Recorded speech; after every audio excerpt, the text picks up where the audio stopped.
नमस्कार. बापासाठी आज आपण बनवत आहोत पान मोदक. तर इथे पान मी चांगले स्वच्छ आणि धुवून घेतलेत आणि कोरडे करून त्याचे देठ काढून आपल्याला कट करून मिक्सरच्या भांड्यामध्ये वाटून घ्यायचे बारीक. आणि एक साईडला मी स्वीट पोटॅटो पण घेतला आहे मॅश करून.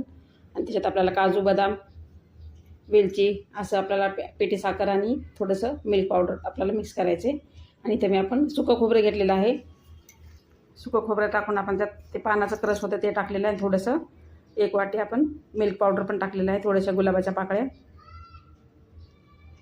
इथं आपण जे स्वीट पोटॅटो स्मॅश करून घेतला होता त्याच्यामध्ये आपल्याला मिल्क पावडर आणि काजू बदामाचे काप आणि थोडीशी पिठी साखर अशी मिक्स करून घेतलेली आहे साईडला स्टफिंगसाठी.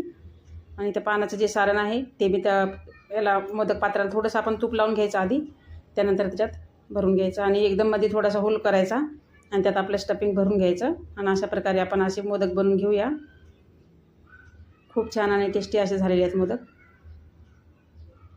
तर बघा असे मोदक मी बनवून घेतलेले आहे. आणि ते थोडंसं याचं रताळ्याचं पण थोडंसं उरलेलं होतं सारण, तर त्याचे पण मी बनवून घेतलेले आहेत मोदक. त्याचे पण 2 झाले. अप्रतिम असे मोदक झाले एकदम मस्त. आणि पानाचा फ्लेवर तर आपल्याला आयुर्वेदामध्ये सांगितलेलाच, एक पान खाल्ल्यानं ब्लड वाढते, तर पान सर्वजण खाल्लंच पाहिजे. तर आपण